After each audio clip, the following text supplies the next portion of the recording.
Bonjour à toutes et à tous, nous sommes mercredi, on se retrouve donc pour notre traditionnel tuto et aujourd'hui on apprend à utiliser les feuilles d'or ou le foil avec nos tampons. C'est ça qui est important. On va donc faire de la dorure pour le fond de nos cartes. Alors j'ai choisi de faire ça pour des tampons de fond, hein. Mais évidemment on pourrait aussi choisir un tampon plein et utiliser cette même technique pour un tampon plein. En attendant là, moi je me suis dit un fond ça sera super, un cœur c'est bientôt la Saint-Valentin. Donc on parlera de la dorure sur les tampons avec la feuille d'or et avec le foil, avec la bonding powder de chez Wow et avec la colle à dorure traditionnelle. Vous aurez besoin pour la bonding powder d'une plastifieuse, pour la colle à dorure de pâte plastifieuse. Voilà. Et je vais aussi utiliser pour la première fois en vidéo un die Colorize, Simits Colorize, dessiné par Timolt pour 6X. J'espère que ça vous plaira. Moi, je me suis bien éclatée. J'ai utilisé le tout petit ici pour faire une petite carte. Et pour savoir ce que je vais faire de ça, on se retrouve à la fin. Mais vous verrez, il faudra faire un petit effort et aller sur le blog toutentuto.com. C'est parti pour le tuto.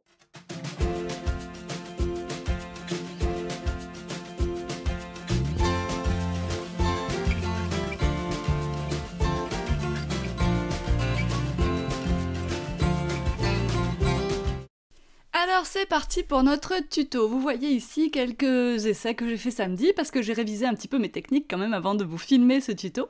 Je vais vous montrer pour ma part dans cette vidéo avec les flocons de feuilles d'or, mais bien sûr je vais vous parler aussi 2 minutes du foil.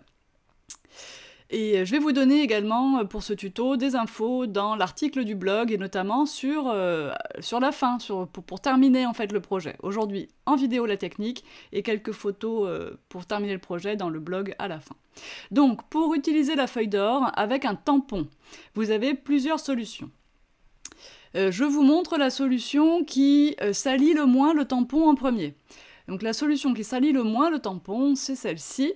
Vous mettez votre pad d'embossage sur votre tampon, vous réalisez votre tampon sur votre feuille de papier. Ici, c'est un papier Maya au format A6 dont j'ai écointé les angles. Et on va mettre, alors je vais faire 2 fois le tampon, et on va mettre de la poudre à embosser, mais pas n'importe laquelle, on va mettre la poudre collante. Collée en anglais, ça se dit bond, donc c'est la bonding powder pour la poudre collante. Et cette poudre à embosser, donc, vous avez l'impression que c'est une poudre transparente, mais pas du tout. Vous allez voir quand vous allez la faire fondre, que déjà elle ne laisse aucun relief. Donc ce n'est pas celle-là, non, ça c'était une vanille et j'ai essayé avec et ça ne marche pas. Donc la bonding, vous allez voir, elle ne laisse aucun relief sur votre papier. Simplement, à chaque fois qu'on la chauffe, elle redevient collante. Alors, moi je ne l'utilise pas de la même façon que Wow, donc la marque du fabricant. Moi, j'utilise cette poudre à embosser avec une plastifieuse. C'est beaucoup plus simple. On peut le faire en réactivant au heat gun tout le temps, donc au pistolet chauffant. Alors là, par contre, il faut bien nettoyer, il faut bien s'écarquiller les yeux, parce que vous verrez dans mon exemple que moi, j'ai mal nettoyé en bas, et vous verrez ce que ça donne. Et donc, bref, au heat gun, on peut, à chaque fois qu'on réactive la poudre, eh bien, elle redevient chaude, elle redevient collante, mais sauf que dans les 2-3 secondes qui suivent, elle n'est plus assez chaude pour être suffisamment collante, et donc il faut réactiver tout le temps. Donc c'est un petit peu quand même difficile, je trouve, au heat gun, mais bon. Alors en premier, on fait fondre sa poudre. Ça, c'est sûr. On fait chauffer le pistolet, on fait fondre la poudre. Alors, pareil, hein, c'est pas comme une poudre normale où on la voit tout de suite briller ou gonfler un petit peu. Ici, il faut bien regarder qu'elle soit bien fondue. Vous pouvez vous aider du contre-jour de votre lampe. Si c'est brillant, c'est fondu. Si c'est mat, eh ben, c'est de la poudre, donc c'est pas fondu.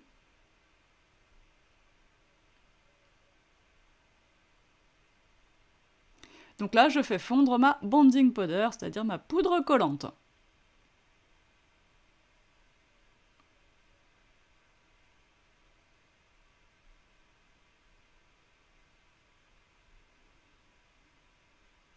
Voilà. Donc c'est pour ça, c'est parce que je vais utiliser une plastifieuse que j'ai préparé le petit morceau de papier calque que vous voyez en haut à gauche. C'est une feuille de papier calque tout à fait classique, au format A4, que j'ai pliée en 2. Alors, je m'assure que toute ma poudre soit bien fondue de partout. Je vous les ai laissés en temps réel aujourd'hui, hein. Vous me direz d'ailleurs, ça peut être sympa de savoir si ça va faire un tuto d'une 30aine de minutes. Ça pourrait être sympa de savoir quelle est la durée des tutos qui est la mieux pour vous. Donc là, je vous montre que quand c'est chaud, on peut prendre du foil, hop, ça va coller dessus, vous voyez? Mais moi, je m'en fiche que ça refroidisse parce que je vais utiliser avec mes feuilles d'or. Donc je vais faire en sorte que mon petit classeur là, de plastifieuse y tienne en place. Alors on peut prendre toutes les miettes de feuilles d'or, on peut prendre des copeaux. On fait attention que le copeau, souvent, il arrive que ce soit des gros morceaux, en tout cas dans ce paquet-là, et ils sont mal dépliés, vous voyez, c'est comme si c'était des feuilles qui n'avaient été pas assez coupées, et repliées et ratatinées sur elles-mêmes. Donc on déplie un petit peu les gros morceaux. C'est pas la peine de faire des épaisseurs. Alors on peut travailler comme on veut, hein, avec la technique que je suis en train de vous montrer là et la plastifieuse. Vous pouvez mettre des copeaux, alors comme ceux-là ou comme les derniers que je viens de rentrer où il y a plein de couleurs différentes. Vous pouvez mettre du foil, du coup c'est beaucoup plus rapide. Il n'y a qu'à découper un rectangle de foil de la taille de votre fond de carte. Enfin de la taille en tout cas de là où vous avez mis de la bonding powder et de poser dessus. C'est beaucoup plus rapide, il est vrai, c'est beaucoup moins salissant aussi d'utiliser du foil, puisque vous n'avez pas toutes ces petites miettes d'or sur le bureau. Donc, hop, on fait comme ça, on recouvre. Alors évidemment ça peut se chevaucher, hein, on ne demande pas que ça ne se chevauche pas. Vous voyez, des fois je tombe sur des gros morceaux comme ça, alors c'est pratique, ça me couvre des zones plus grosses en une seule fois.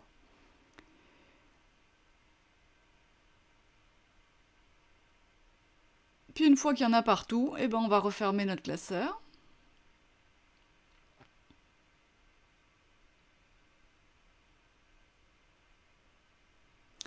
On va allumer la plastifieuse.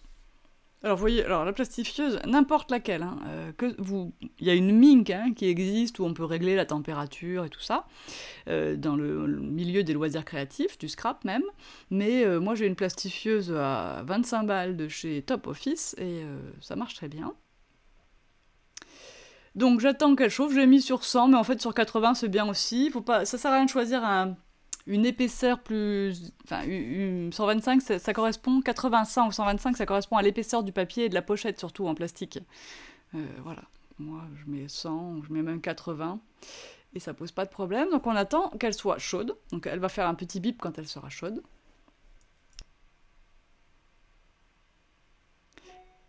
Quand on engage le papier, on l'engage toujours pli en premier, c'est impératif. Si vous oubliez ça, vous allez avoir un gros problème. Hein.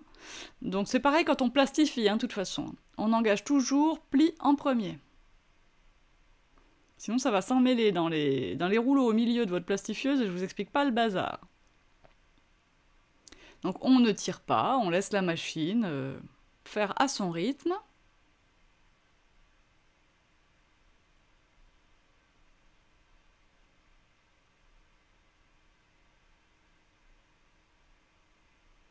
Voilà. Je la remets sur le côté. Et puis on ouvre. Alors vous voyez, là, ça accroche un petit peu, c'est bien la preuve que c'est de la colle, la bonding powder, et qu'elle s'est réactivée en chauffant. Et on peut maintenant éliminer tout l'or qui n'est pas collé. Et pour ça, vous pouvez prendre un pinceau, mais vous voyez, le mien il est un peu trop mou, il n'enlève pas. Je préfère faire ça avec la mousse. Vous pouvez prendre un petit bout de mousse Cut and Dry, mais un petit pinceau mousse, ça marche bien aussi. Vous allez voir, ça va plus vite. L'or reste bien collé là où vous avez tamponné.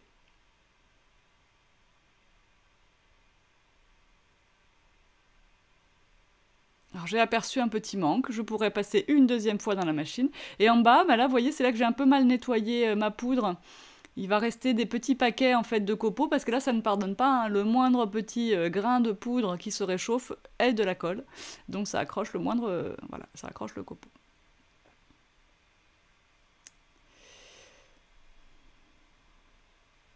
Donc si vous n'aimez pas avoir de la poussière d'or partout sur votre bureau, eh ben vous choisissez pas les copeaux, vous choisissez le foil. Mais le foil, c'est pas pareil. Ça a quand même un aspect plastique, alors que là on a le toucher de la feuille d'or. C'est pas pareil. Donc on va nettoyer comme ça, petit à petit. On peut remettre un petit peu de flocons là où on sait qu'on a des manques et où on voit qu'il y a eu de la poudre. Et on repasse dans la plastifieuse pour compléter, voyez.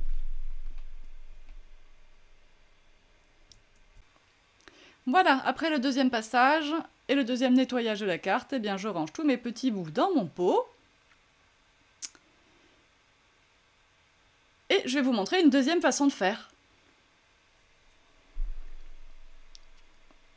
Vous voyez, moi j'aime bien parce qu'on voit quand même que c'est du copeau de feuilles d'or, on voit des différences, des reflets, c'est plutôt chouette. Ça c'est un essai avec la poudre à embosser classique, et on voit bien que ça ne va pas, les petits grains, même s'ils sont très fins, sont révélés par le foil, là ça ne prend que sur les petits reliefs, ça ne colle pas. Là, c'est avec la bonding powder, comme je vous ai montré, mais un morceau de foil, alors c'est un foil à effet, vous en trouvez dans la boutique évidemment, et voilà, là c'est joli, et tout ça c'est très sympa, très différent de la feuille d'or, mais ça marche aussi très bien, et comme je vous le disais, par contre ça n'est pas salissant. Je vous montre maintenant une deuxième technique, sans plastifieuse, et sans embossage.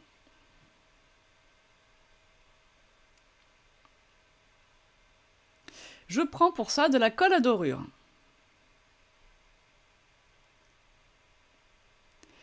Vous voyez que ma petite EZ Mount, elle est dans son petit sachet depuis des années. Elle y reste, je l'utilise de temps en temps, mais quoi qu'il arrive, ça ne sèche pas, ça ne s'abîme pas. C'est un petit bout qui va rester comme ça toute sa vie et que je laisse dans son petit plastique pour qu'il n'aille pas se coller à quoi que ce soit autour.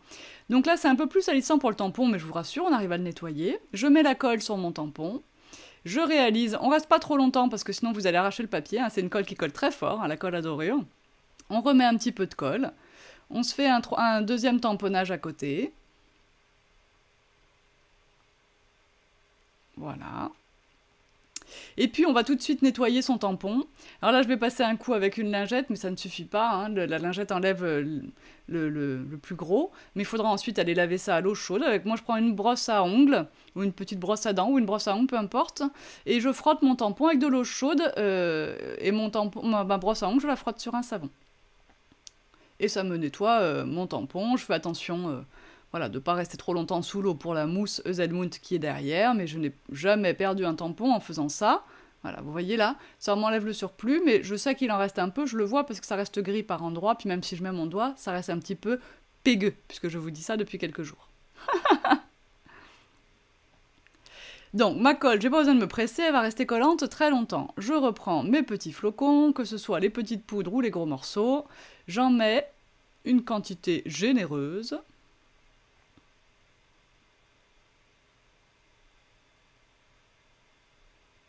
Je vous rappelle que les flocons, vous les trouvez en or, en argent, en cuivre et en mélange. Et là, ben voilà, j'étale avec mes doigts, et partout où il y a eu de la colle, eh ben, il y aura la feuille d'or de coller. Alors j'aurais pu faire sécher un petit peu ma colle, ben voilà.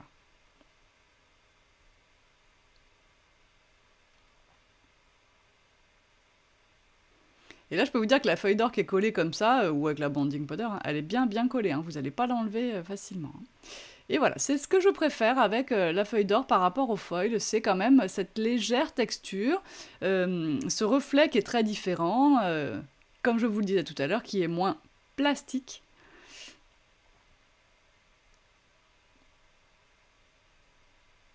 Et pour la colle qui est sur le plan de travail, le mieux c'est à sec, comme vous me voyez faire là. La colle va faire une petite crotte de nez, vous voyez ce que je veux dire? Voilà. Et hop, vous n'avez plus qu'à enlever vos deux petits résidus de colle et c'est fini, votre plaque est propre. Alors on me demande ce que c'est que... Ça, c'est le vieux tapis en téflon qu'on utilisait toutes il y a fort longtemps, enfin en tout cas... nombreuses d'entre nous l'utilisions. C'est génial parce que ça, la peinture, la colle, tout ça, ça adhère pas. Pour travailler les encres distress, c'est un peu mieux que la plaque en verre. Mais par contre, on peut surtout pas couper dessus. Sauf que moi, j'adore ma plaque en verre, je trouve ça génial. Mais pour les besoins de la caméra, de la vidéo, ça fait vraiment énormément de reflets. Puis ces lignes, je trouve pas ça très approprié pour la vidéo. Donc je suis repassée à mon tapis téflon. Et voilà, vous avez vu un peu, c'est nickel, nickel chrome. Vraiment parfait. Donc ça avait été fait pareil avec la colle. Et ça, c'est ce qu'on a fait tout à l'heure avec la bonding powder. Bon, je m'étais pas trop appliquée sur l'application de la bonding powder.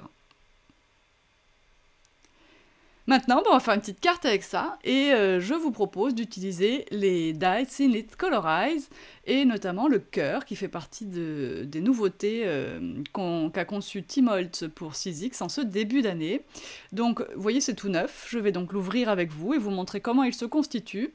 Pour commencer, moi je garde toujours l'emballage, enfin le papier là, vous voyez, qui était à l'extérieur de la pochette en plastique, et bien je vais le mettre à l'intérieur, avec le petit bout que j'ai détaché, mais je l'ai détaché volontairement, parce que c'est sur ce petit bout qu'il y a la référence du die.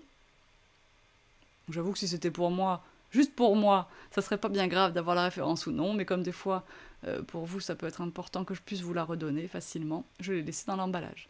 Et voilà, on a plusieurs die. Alors ce Colorize, vous savez, vous avez vu sur l'emballage, il y a 2 tailles de cœur, et chaque die est gravé à l'arrière.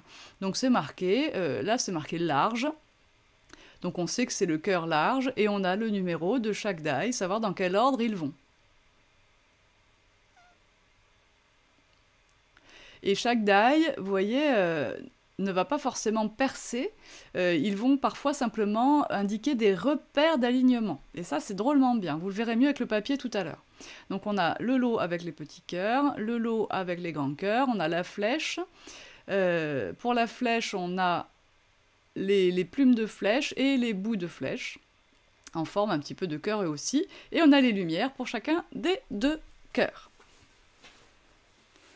Maintenant qu'on a tout ça, on n'a plus qu'à bricoler. Moi, j'ai décidé d'utiliser du papier aquarelle, et je vais utiliser seulement le petit cœur, parce que vous allez voir, je vais prendre mes cartes que j'ai fait précédemment, je vais toutes les recouper en 2, j'aurai donc un format A7, et je vais de nouveau écointer les angles qui ne le sont pas encore, et j'aurai donc des petites cartes.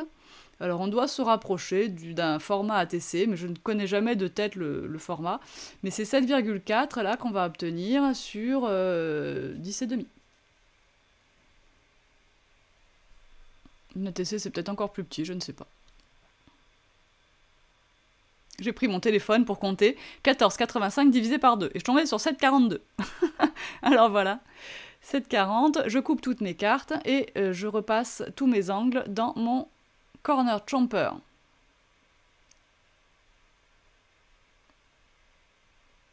Dans mon écointeur professionnel. J'adore ce mot. C'est une spéciale dédicace pour Marlène qui nous l'a inventé en stage.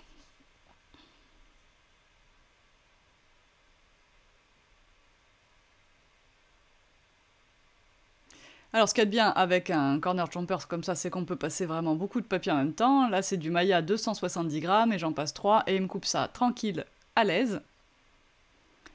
Jusqu'à 4 feuilles de Maya j'y arrive, parce que quand je coupe ma feuille en 4, j'écointe les 4 coins en même temps. Ça devient un petit peu plus difficile, hein. Mais bon, on y arrive.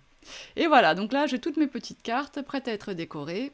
Je n'en fais qu'une avec vous. Je vais faire donc tout cet ensemble de cœurs. Je vais colorer tous mes niveaux avec mon aquarelle. Donc j'utilise du papier aquarelle. J'en ai trouvé une chute dans ma boîte à chute. Je dispose tous mes cœurs de façon à perdre le moins de place possible. Comme ils vont être très proches les uns des autres, je vais mettre du scotch de masquage pour les tenir en place, pour éviter qu'ils ne se chevauchent et qu'ils ne s'abîment. Vous voyez que j'utilise la machine de découpe 6X Switch, donc leur nouvelle machine de découpe électrique, et pour le moment j'en suis ravie. J'ai une déformation tout à fait satisfaisante de ma plaque Martyr. Voilà, une déformation très minime pour l'instant, donc voilà, je l'utilise depuis 15 jours. Je vous donnerai des nouvelles au fur et à mesure, n'hésitez pas à me poser vos questions. Donc ma Switch se trouve juste à côté de moi, je n'ai pas besoin de me lever, elle est sur un chariot à roulettes Ikea. Si vous voulez des infos sur comment je l'ai branchée, ben pareil, vous me le demanderez. Il faut demander un peu les choses. Ah mais oui, chacun doit fournir quelques efforts. Et puis comme ça c'est pratique, voilà, elle est sur chariot à roulettes, je peux la rapprocher de moi en la tirant avec le bras. C'est drôlement facile. Donc je récupère mes petits cœurs. Vous voyez, celui-là, par exemple, c'est évidé. Et sur d'autres, alors j'espère que vous le verrez à la caméra, que la définition est suffisante. Sur d'autres, on a simplement un emplacement pour s'aligner, qui est gravé, enfin, comme une marque de pliage, quoi, vous voyez.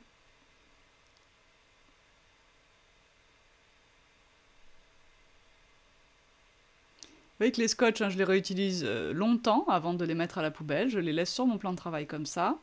Ils sont vraiment toujours à portée de main.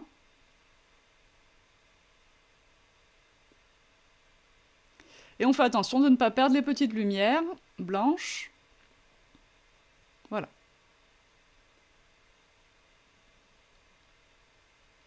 Ce petit point là, je vais le perdre après, mais bon, j'aurais pu le redécouper. Hein. Je ne l'ai pas remis, je ne l'ai pas recherché. Donc on va, comme c'est la première fois, on remet tout ça un peu dans l'ordre, on vérifie, on regarde un peu à quoi on va devoir s'attendre au niveau du collage. Bon, c'est assez logique hein, quand même. Vous voyez sur celui-là, le petit emplacement rond en haut à droite, là, pour bien placer le dernier cœur par-dessus. Et puis on s'aide toujours avec le visuel de l'emballage également, hein, bien sûr. Voilà, il y a des petits repères comme ça qu'on voit mieux à l'œil nu qu'à la caméra ici. Et vous voyez le petit dégradé qu'on va former avec nos cœurs sur le côté gauche notamment. Et donc sur l'emballage, je comprends que mon cœur numéro 1 doit être plus foncé, que le cœur numéro 2 et 4 doivent être un tout petit peu plus clairs que le 1, et que le cœur numéro 3 doit être plus clair que le 2 et le 4. C'est juste de l'observation, et de toute façon, sur la fiche article, vous avez aussi la petite vidéo de 6X qui vous remontre et qui vous redit à chaque fois quelle couleur vous pouvez utiliser et répéter pour chacune de vos découpes.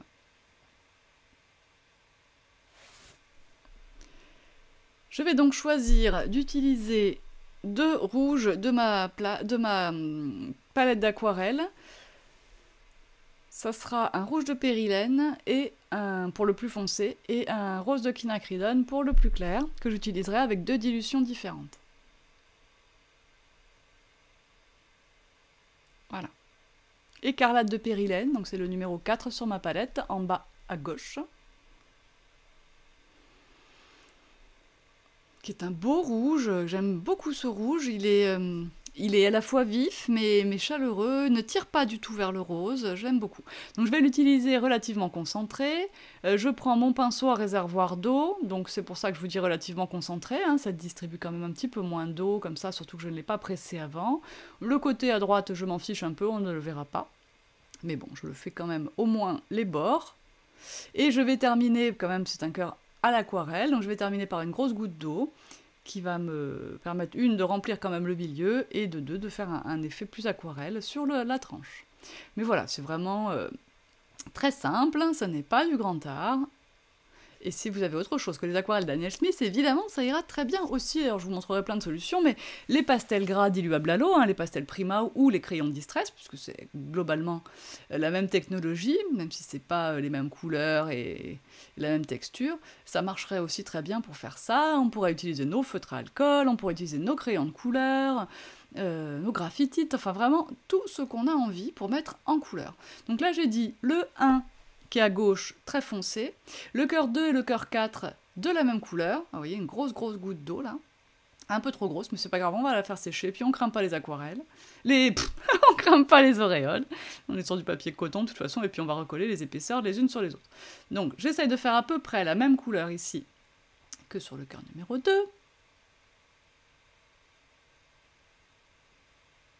Alors, ce qui est chouette avec ces Color Eyes, c'est la première fois que j'en utilise, hein, mais j'avais quand même... Enfin, je confirme ce que je pensais d'eux, c'est que non seulement on va se créer comme ça une couleur intéressante, mais en plus on crée un réel embellissement, puisqu'on a de l'épaisseur, là. Surtout quand on utilise du papier aquarelle 300 grammes, on va avoir vraiment un embellissement en relief, ça c'est vraiment sympa. Donc là, j'essaye de trouver, toujours avec mon rose de quinacridone, donc c'est sur ma palette, c'est le rouge même de quinacridone, je crois que j'ai pris. J'essaye d'obtenir un rose qui soit intermédiaire.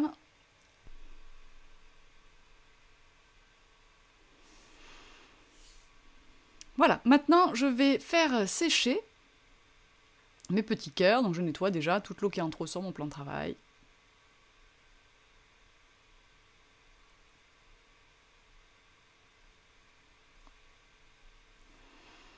Et une fois que c'est sec, et ben voilà, j'ai ça.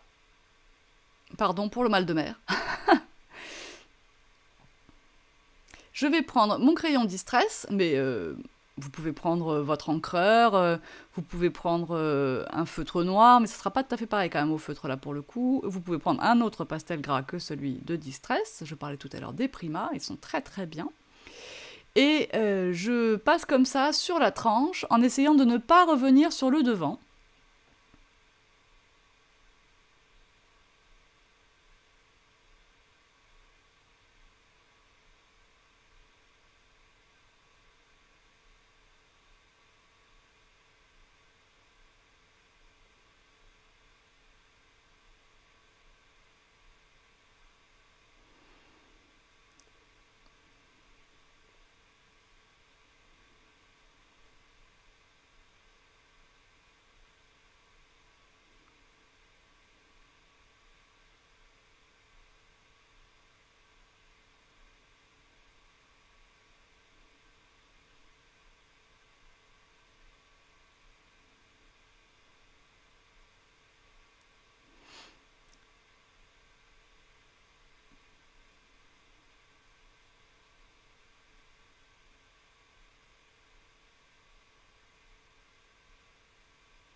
Et voilà, c'était le quatrième, il me semble. Je vais pouvoir maintenant passer au collage de mes cœurs. Donc je vais les assembler déjà deux par deux et ensuite rassembler les deux que j'aurai constitués.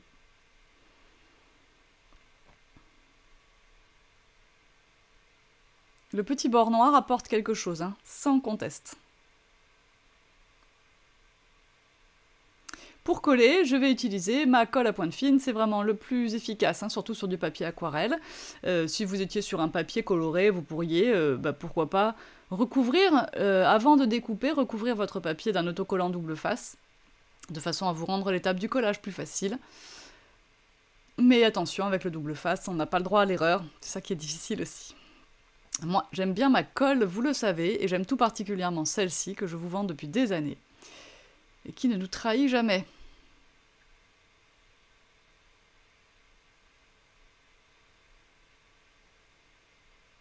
Alors j'aligne bien. Là, c'est important de bien aligner, de prendre son temps, de bien regarder.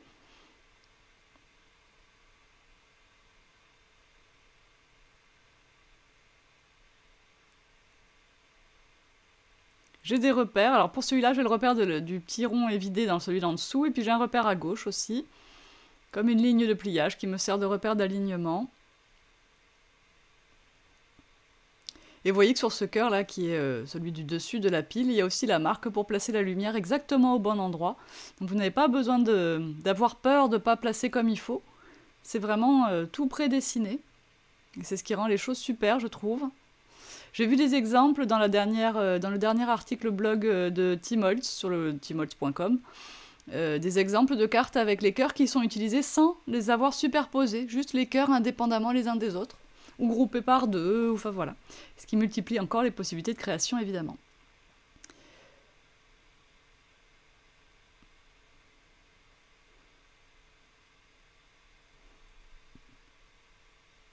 Je prends ma petite pince courbe.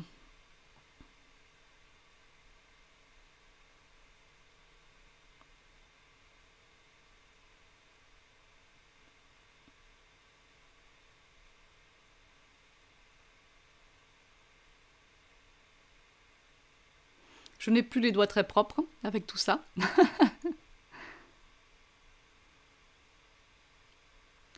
Hop, je récupère le moindre petit bout.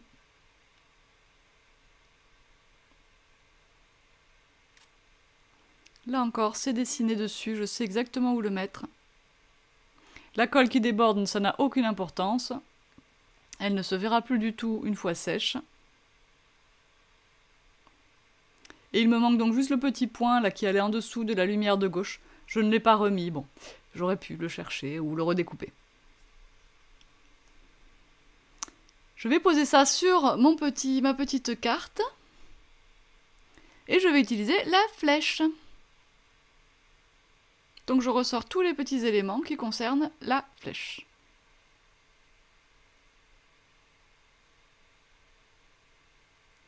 Alors évidemment, elle est très longue puisqu'elle est prévue pour pouvoir perforer les deux cœurs en enfilade. Eh bien, ce n'est pas grave, évidemment, on va la recouper, hein, tout simplement. Donc je reprends la chute de mon papier aquarelle, je repose mes die dessus, je les scotche toujours pour qu'ils ne s'abîment pas.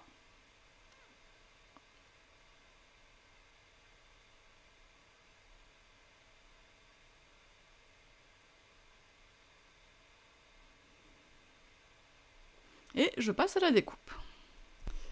En passant, vous pourrez remarquer quand même que c'est du papier aquarelle 300 grammes et qu'un seul passage suffit amplement pour découper parfaitement ces dagues qui sont quand même relativement fins. Donc, à moi maintenant de mesurer. J'ai envie que la flèche dépasse un petit peu à droite et à gauche. Je vais donc la couper en pensant à ça. Et voilà. Bien sûr, nous le ferons un petit taquet pour que le bas de la flèche ici reste bien en hauteur comme ça.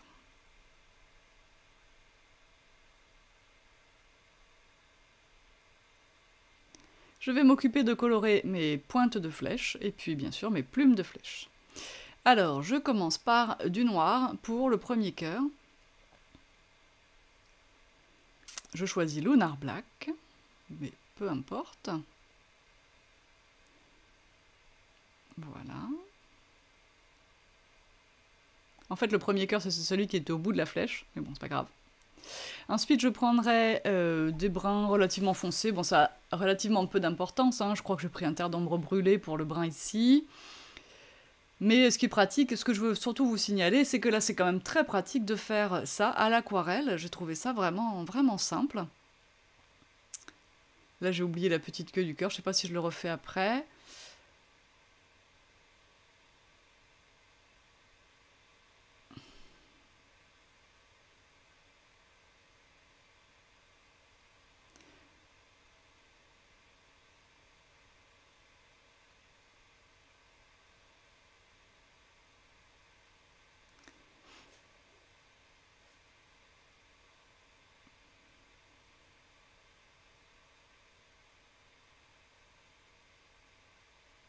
Alors, je n'avais pas rincé mon pinceau, j'ai donc un mélange de noir et de terre d'ombre brûlée pour cette première couche ici.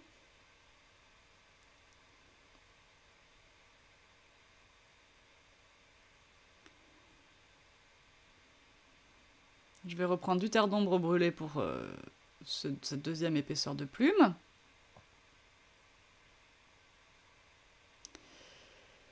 Et... non, oui, terre d'ombre brûlée peut-être, mais après je sais que j'ai utilisé Yavapai pour le dernier morceau.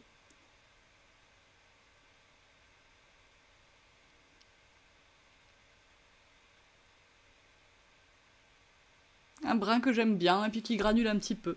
Mais de toute façon, je rajouterai du doré avec mon marqueur doré. Donc je fais sécher tout ça avant de coller.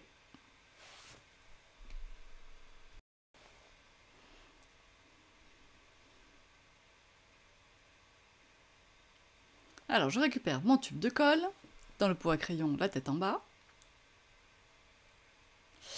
Et je vais coller mes petits cœurs. Je vais réutiliser aussi mon crayon Distress pour les tranches, comme tout à l'heure, et aussi pour en rajouter sur la flèche elle-même, sur le corps de la flèche.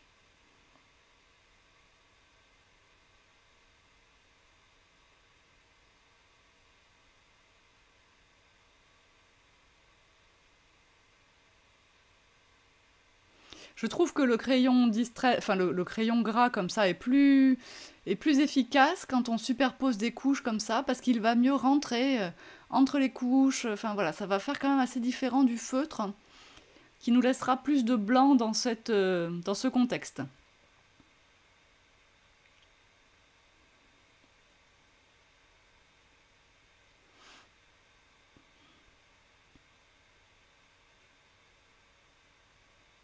Alors j'utilise les repères qui me sont dessinés, voilà, pour poser correctement ce bout de flèche supplémentaire.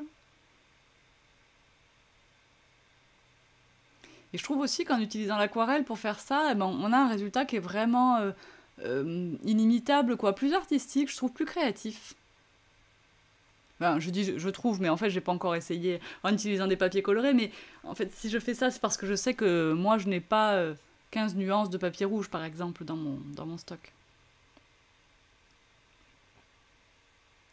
Voilà, alors j'utilise un petit peu... Alors, j'ai pris le fin, c'est pas très logique. Je vais vite changer pour prendre le plus gros. Donc sur ce dernier petit cœur qui était assez clair, je rajoute du doré. Encore une fois, je n'ai pas besoin que ce soit parfaitement passé. Par contre, je fais attention de ne pas en mettre sur les épaisseurs d'en dessous. Et je vais le faire aussi sur la plume tout à l'heure. Donc là, c'est encore un petit peu mouillé, hein, mais bon, ça va.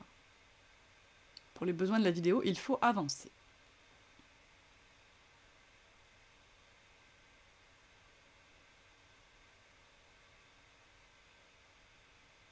Je fais attention de bien placer tout ça.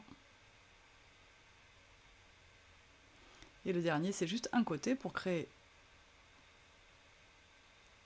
là aussi le volume.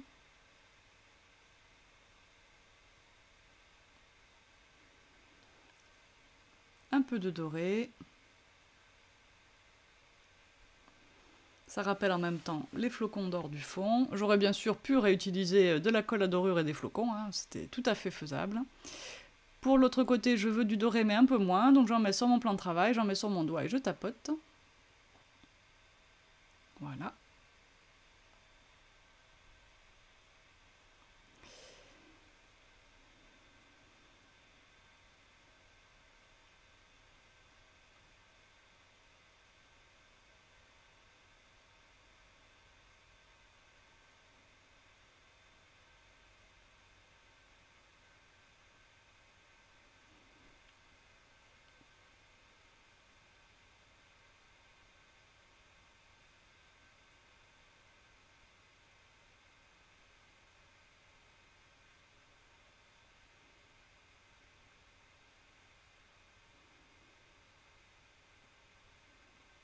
Et ça commence à prendre forme, hein. Donc je place ma flèche.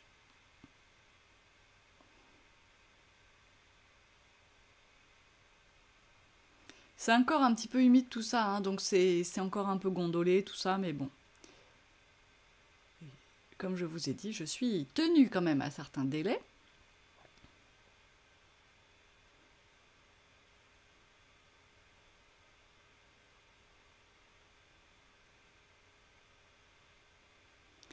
Et le bas de la flèche, lui, il va aller sur le dessus du cœur.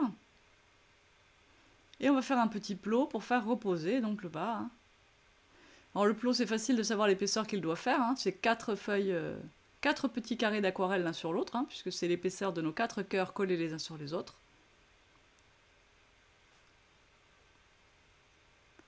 Donc c'est ce que je vais faire. Je vais coller des petites chutes de mon papier aquarelle et je vais couper ça en un petit carré. Et je vais prendre du blanc puisque tout le reste de ma carte est blanc.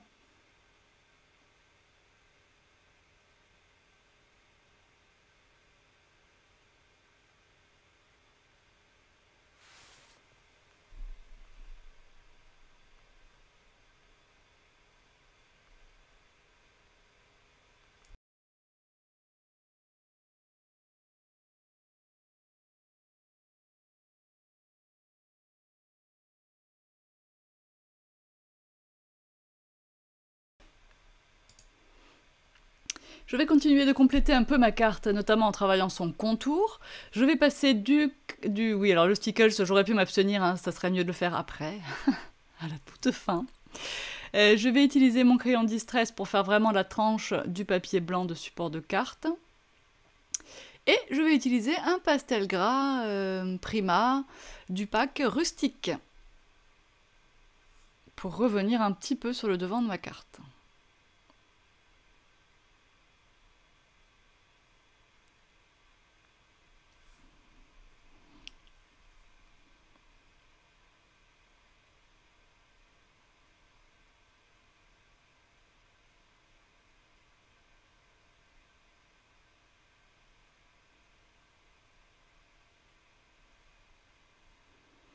Donc là, je ne le frotte pas du tout avec mon doigt, vous voyez.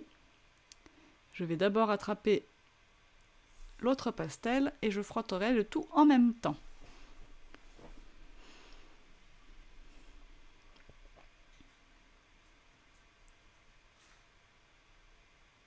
Parce qu'en frottant comme ça ce brun ocre, je vais rattraper en même temps un petit peu de noir, forcément.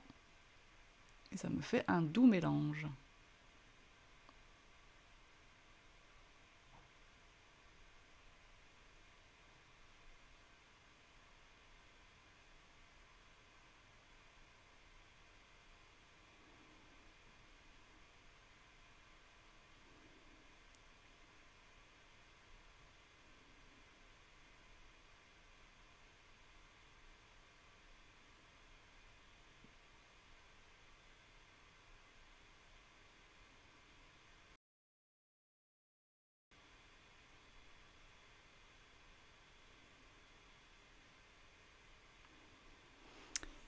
Voilà. Maintenant, il va falloir ce qu'on fait avec cette petite carte et je vais vous donner des options pour ça dans l'article du blog, tout en colle. Donc toutentuto.com, on se retrouve là-bas et vous verrez, j'ai au moins 2 options dans ma petite tête. Mais voilà, je vais les faire avancer progressivement, au fil de l'eau. Voilà, le tuto à proprement parler est terminé. Vous avez fini votre petite carte. Maintenant, moi, j'ai différentes idées pour la monter. J'ai pensé à une petite boîte. Je pourrais la mettre sur le devant de la boîte, comme ça tiendrait debout. J'ai également pensé à la mettre à l'intérieur de la boîte et à faire un décor tout autour. Je me suis dit aussi que je pouvais utiliser un décor avec mes moulures en résine, hein, par exemple. Je me suis dit que je pouvais aussi utiliser mon fond de carte noir avec le petit mot love que je vous ai montré dans le dernier live pour vous présenter l'alphabet étiré en minuscule. Voilà, donc il y a plein de possibilités. Je n'ai pas encore tout à fait choisi. Et puis pour tout vous dire, j'ai pas eu non plus tout à fait le temps. Donc les déclinaisons, enfin le choix final de déco et les explications de ce choix seront sur le blog au fur et à mesure que ça se fera. Merci d'avoir été là et à bientôt.